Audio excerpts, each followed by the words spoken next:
Hey everyone, welcome to True Trade, another episode that we're about to put together. This one's going to be awesome.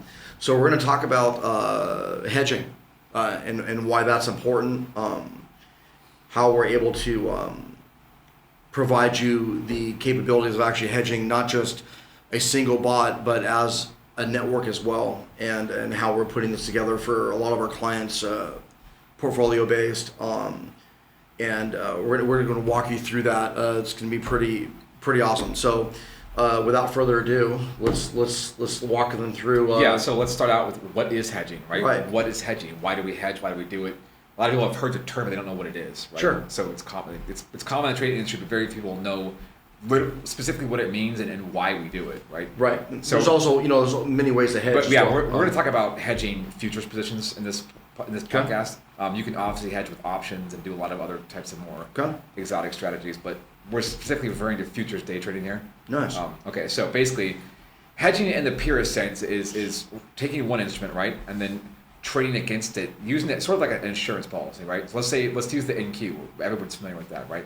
So we must trade the NQ, and if we want to hedge the NQ, we have a couple different choices here. We can hedge with a different instrument like the ES, or preferably something that's not an equity index like an oil or a metal or a current or energy or something, right? We also can hedge it with the micros. We can hedge the same instrument with, which is NASDAQ 100, right? We can hedge that with another instrument, the MNQ, which is the same thing, same underlying, but a different instrument. So we can mitigate risk that way. So you can be long, 2 NQ and short 10 MNQ, and have your delta is still 1 long, right? You're still exposed to the long side, but you have some downside insurance. So if it goes against you, you actually can take profit on the micros, right? And multiple times while your main position is going against you. We've got videos of this online. So what you're explaining is you're having bias to one side, so you're shorting with the micros. For an example, yeah. We're not selling premium here. We're picking a direction, right? Sure. We have a bias, exactly. But we can mitigate risk with a stop, which everyone's well familiar with. And we've covered that before in other podcasts. Or you can mitigate risk with a hedge. And this is a novel concept to many. Any of the big boys already know this, right? Sure. Anyone on the institutional side, they already know what I'm talking about.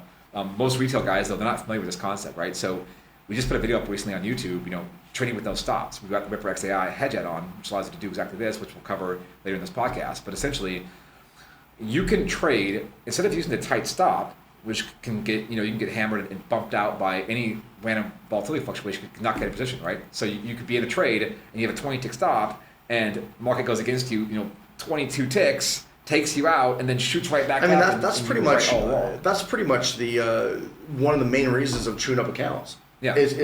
Well, again, tight stops, you're afraid to lose, so you lose, right? Right. And you're putting the stop where your comfort level is psychologically instead of where price action would dictate that stop should be placed, right? So in other words, you can hedge, and you have a stop loss, a wide stop and still hedge and make money. So as a trade consolidates and it hasn't made up its mind yet, and it's going against you, you can profit from those adverse moves against your fill price, or you actually can get rid of the stop entirely and actually hedge multiple times it's going against you, and then at a certain point you've made more money off the hedge than the main position lost, and you can get out of it and just close the position that way. So that add-on will let you do that. So basically typically you hedge the full size E-mini, the NQ, ES, whatever you want, right, with the micro, so the MES or MNQ, right, or the MCL, MGC, whatever. But essentially you can make money as a trade goes against you, and typically the hedge would be a smaller unit of exposure than the main position. So let's say the main position is a 1 lot, the hedge would be 5 micros, so 50% of the full size, right? But you also can hedge with even greater percentages, like you can do like 1.5x, the position size or whatever. So there's different ways of hedging, right? Single entry, multi-entry, just like the main entry, like the products we sell have multiple different ways to hedge. The point though, the reason for doing this is that it gives you a lot more staying power, right? Rather than run a tight stop, you can just hedge and not even have to stop, right? So the market can't get you, right? It can't rattle you out of your position. Right. It can't shake you, because this happens all the time. We've all been here many, many, many times. We're in a trade, we're in a tight stop, it comes down, we're like, no, don't hit it, and then it hits it, knocks you out, and then it goes boom, right back up where you wanted it to go, and you just... And it's the most frustrating. You throw your keyboard because you just lost $300 when you could have made $1,500. And the worst part is, though, you were right? But you couldn't hang on because your stop was too tight. You throw your keyboard? I used to throw the mouse. Yeah, whatever it is, about your frustration. Yeah. It's because the worst part is being right. You were correct, but you couldn't hold on. That's what makes it bad. That's what makes it the worst. Right. Right. But that's what happens, right? And unfortunately, a lot of traders on the retail side, they put their stops in the same clusters and then run the stops. Sure. Market makers will deliberately hit the stops, cause a downward spike, and shoot it right back up just to throw it in your face. So you can get back at this with hedging. So if you hedge, they can't get you with these little games that they play, right? So you can, in other words, it doesn't take extra capital to hedge, right? You can do this same thing with like a small prop account. You can run a 1 lot of the NQ and then a 5 lot of the MNQ, and you can hedge effectively without requiring even bigger accounts. So it's still viable on small accounts, right? Sure. So that's what we mean by the most basic form of hedging. But we also have other forms of hedging, which we call like a bot network, right? Where you're trading multiple systems or multiple instruments concurrently. So let's say you're trading, let's say you're running a scalp bot, the Ripper XAI, right? A scalp product. You're trading the ES, the CL, the GC, 6E, and maybe BTC, right? So you've got a crypto, you've got currencies, you've got energies, metals, and equities, and these are all trading the same system. And your P&L is the cumulative, P&L of all these systems together. So if you're trading just one instrument, you have more turbulence. You can still make that $1,000, $2,000 a day, whatever, but you're going to have a much rougher ride to the destination. If you're trading 4 or 5 instruments, your drawdowns are much lower and your ride's a lot smoother, Yes. smooth trajectory, right? So, but you can get there in both directions. But typically, especially if you have more money and more accounts and more experience, you're going to want to diversify, and a hedging allows you to run an automated portfolio, right? Most people just want an automated bot on one instrument. We're running an automated portfolio. And then to add to that, not only, let's say, to your example, you're running, let's say, 5 instruments. You can also run 5. You can hedge all 5 of those as well. So not only are you hedging from instrument to instrument, but you're also hedging within itself as well. So you're running, if you're running 5, you're running 10 strategies at one time. Yeah. Collectively. So that's what we call a bot network. That's how we've been trading for years. We have a private client side as well. That's where it really starts to get interesting, because we're here to remove those peaks and valleys. We don't need the peaks. We definitely don't want the valleys. We just want a very smooth, no surprises. Right. Equity curve is minimal turbulence. Yes, minimal turbulence. So the reason for trading that way is obviously it's going to be hands off most of the time, and it's going to be on our chart list. And then this is where we start getting into the portfolio, hedge. We start getting into more of how you would trade with a hedge fund, but now we're doing it in your living room. Right. Well, it's automated portfolios. Yeah. Not just individual instruments. Right. And it starts. It really starts to help everyone out to where you're not taking this massive risk, right? So you can actually take your 401k or take an extra $50,000 that you had to the side to invest and feel very confident in applying those funds to a real bot network and to a real portfolio-based automation platform. Yeah. So there's hedging by hedging the instrument directly, like the NQ versus MNQ, and then there's hedging through diversification, which is what you're talking about, right? So you can diversify through different instruments or even different asset types. You can have stocks, which is Forex, options, all of the above, all going simultaneously. You also can hedge through different systems, right? So you can trade not only different instruments, but different systems. So you can have the NQ on one account, on a scalp bot, different account on a trend bot, and this is easy to do with prop accounts because they're so easy to get, right? You can have 5 prop accounts, they all contribute trading the NQ, but with 5 different systems. I know. Scalp, trend, reversion. And then also, like I said, you can run.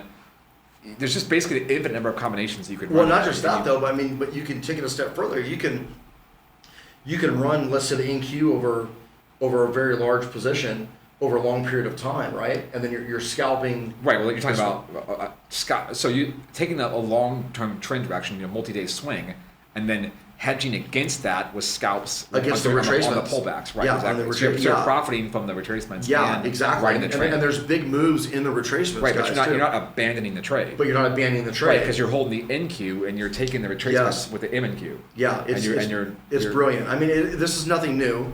It's just we're able to provide to the retail traders, and this is what we're doing now. This is very high-end, advanced level automation. This is very high-end. Not just running the bot on one instrument. Right. We're automating entire portfolios. Right. And we're running self-hedging systems.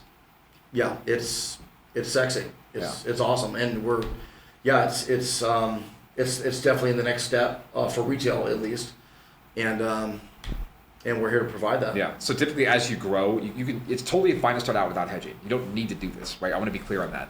You can make tons of money, do your thing, running the standard stop, right? Appropriately place stops, not fear based. I don't want to lose X, so I'm placing my stop here. Stops based off price action, based on logic, based and within the risk management parameters allowed by the account size, right? Which we covered. So, like for example, the chart-based Flipper XAI, there's auto stop target, volatility shield. You just enable these parameters. It'll place stops and targets appropriately for you, right? Mm-hmm. If you want to mess them up, move them yourself, you can, but it'll automatically do that, right? And the chart list, that's all handled for you behind the scenes. Right. But if you want to take it a step further, particularly when you get more accounts, the bigger your account size, the more accounts you're trading, right? The more money you have to put to work, the more relevant this becomes, right? The more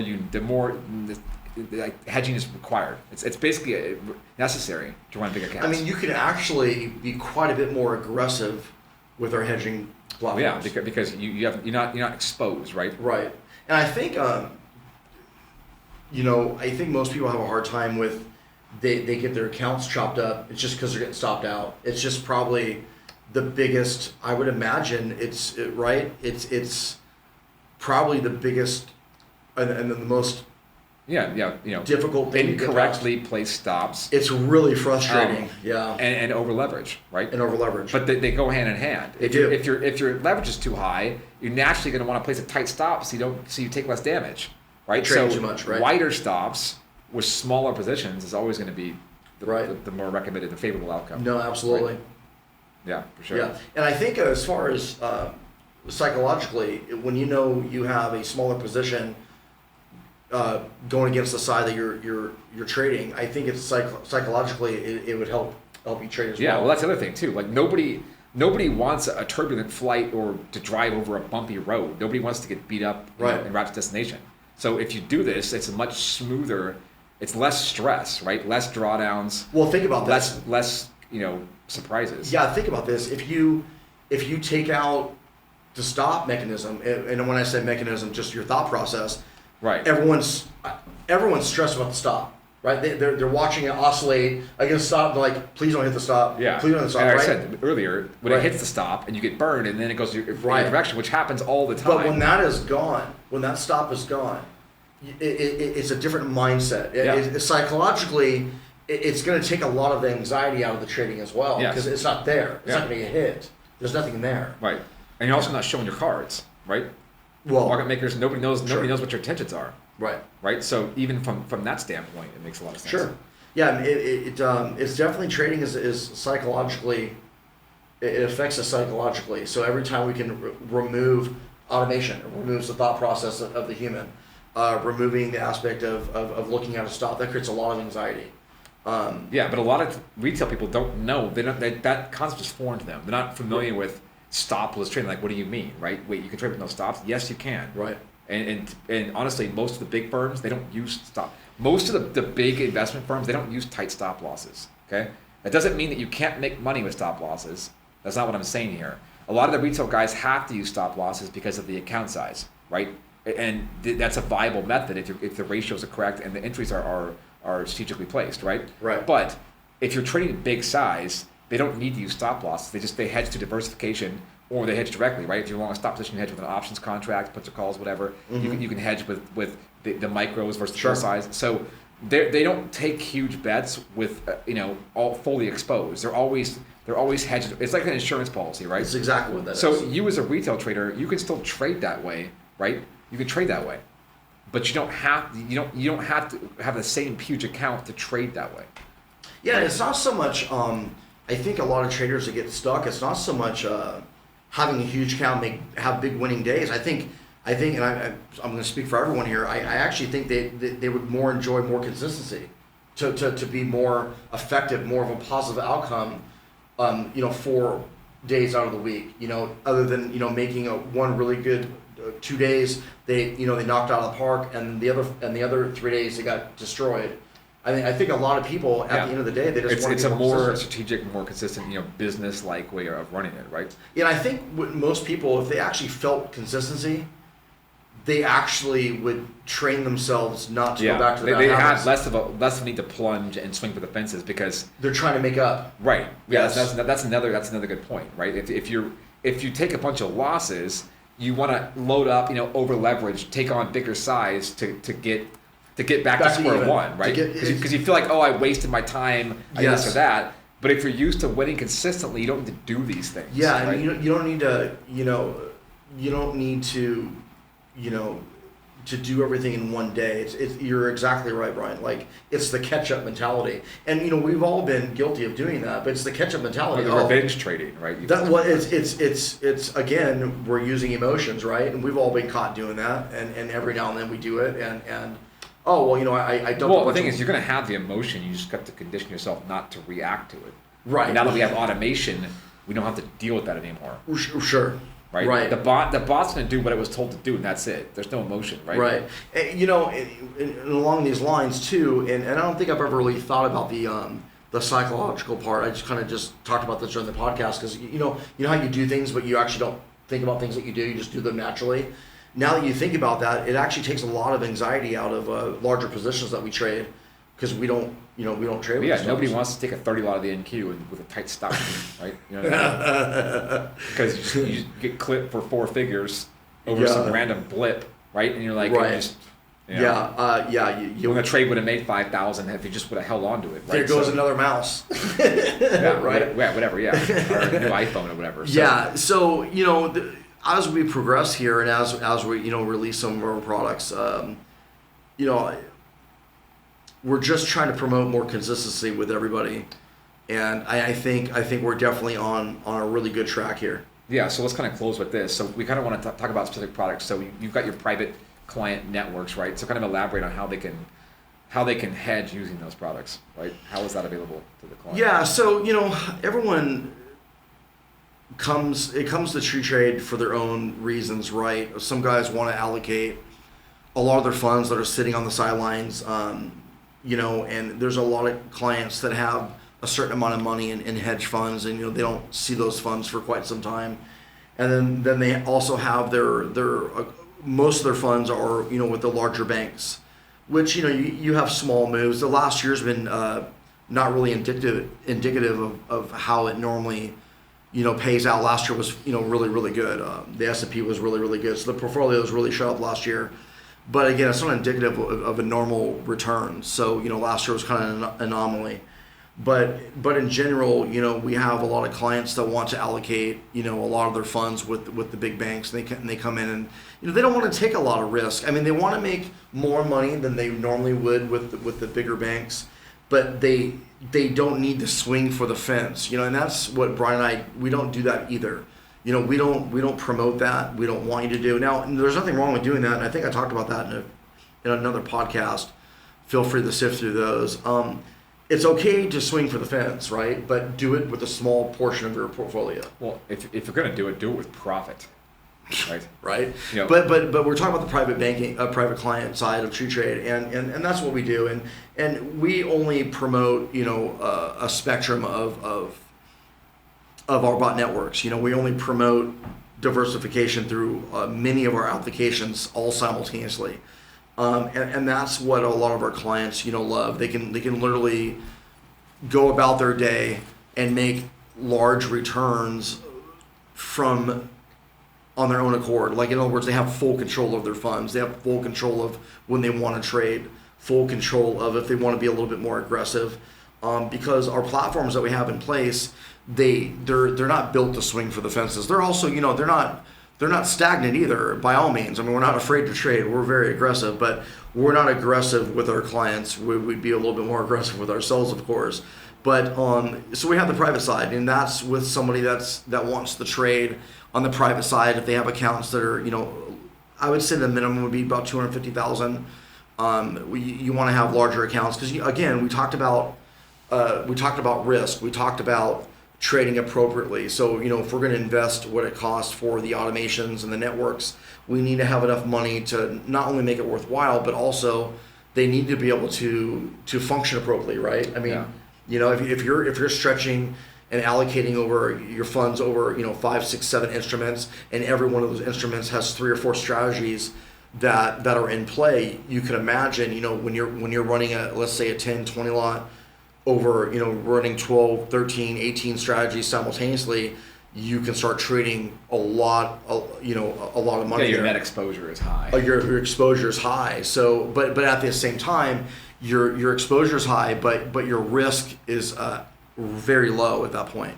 So that's what the private client side provides to our clients. Yeah. So on the more retail side, typically for the bulk of our clients, we have the Ripper XAI hedge add-on, which we just recently released. Mm-hmm. This is very, very high end. So what it does basically is it will allow you to do what we just discussed previously in this podcast, where let's say you're long the NQ and you want to hedge that directly with the MNQ. So what it will do is it will take the main contract, which you're trading with the Ripper XAI, and then allow you to hedge a set number of micros with single, double entry, trailing stops, break-even plus X stops, Right. a lot of different hedging options. So there's basically a lot of different combinations put together depending on how you want to hedge, right? You can hedge very conservatively, hedge very aggressively, everything in between, and we provide obviously recommended defaults as well for all these. Right. So if you have Ripper XAI and you want to get involved in hedging, just call us up, call the sales department, ask for the Ripper XAI hedge add-on. There's information on YouTube about this as well, which you can go look at. But basically, it'll allow you to turn your Ripper XAI into a hedging machine. It's brilliant. I mean, I'm not saying this is it's actually just an amazing way to trade. Once you trade that way, you're never going to go back, and I'm pretty confident in saying that. It's just a great way to trade. It's a game changer. It's a game changer. I mean, you can actually take. I can give this to anybody, any family member, anyone else, anyone that doesn't know how to trade, as long as they know how to turn on a computer, they don't even have to install anything, and open up an account, a prop account, open up a brokerage account, what have you. You have a very good chance of being consistently profitable throughout the week in, week out.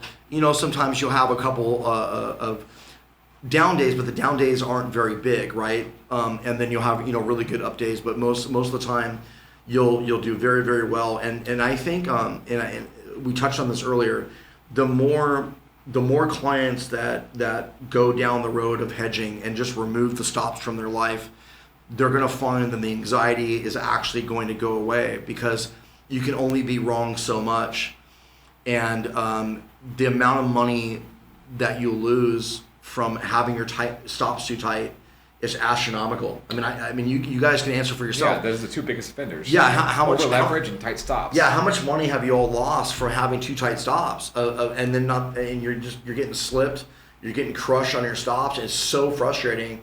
But when you take a bot that's right a hell of a lot more than it's wrong, and when you add the hedging component to it, whether you're hedging instrument to instrument, or hedging an instrument against itself in your example. Yeah, that's more of the retail. Like that's the accessible form, right? You don't have to have big accounts to do that. No, and let's talk about that real quick before we end this podcast. You don't need a lot of money. That's the great thing about futures, guys. You don't need to trade with big size to make a lot of money. Like in regards to if you want to trade, the big, Apple, Amazon, you need large accounts. Minimum 250 grand. I would say at least maybe 500,000. Yeah, day trading stocks is too resource intensive.